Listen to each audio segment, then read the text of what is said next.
chacun a le choix, en fonction de sa situation, en fonction de ses envies, en fonction du temps de vie dans lequel il se situe, soit de pratiquer en inclusion, dans un club de proximité, soit de rechercher plutôt le contact de ses pairs et donc d'autres personnes qui sont dans la même situation de handicap que nous, afin d'être plus protégé, de moins s'exposer au regard des autres, et puis surtout de pouvoir échanger des solutions très, très concrètes, bien au-delà du sport. Ma foi, faites votre choix et on sera toujours là pour vous accompagner et ce choix-là, il sera toujours respectable et respecté.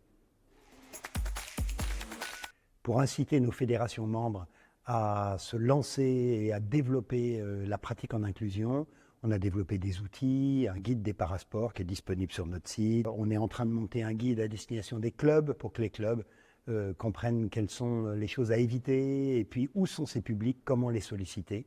Et on accompagne au quotidien les fédérations dans ce projet nécessaire de développer la pratique inclusive. Depuis 1 an, le Comité paralympique et sportif français a engagé, en partenariat avec le ministère des Sports, qui cofinance ce programme, la sensibilisation de 3000 clubs supplémentaires à ceux qui existaient déjà, à l'accueil de publics à besoins spécifiques.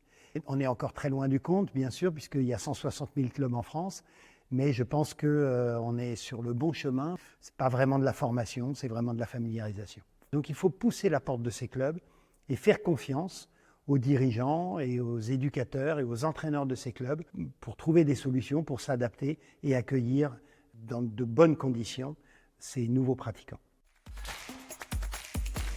L'une des problématiques que nous rencontrons est liée à l'ensemble des handicaps invisibles. Parce que de manière naturelle, l'entraîneur a tendance à banaliser cette situation de handicap et à l'intégrer de façon très, très naturelle comme si ce handicap n'existait pas. Parce qu'il n'arrive pas à l'appréhender, parce qu'il ne le voit pas, parce qu'il ne l'anticipe pas. Et donc je pense que c'est vraiment nécessaire que ces pratiquants-là se signalent à un moment donné d'une façon générale et puissent expliquer en quoi quelques aménagements spécifiques sont vraiment de nature à améliorer considérablement leur expérience sportive.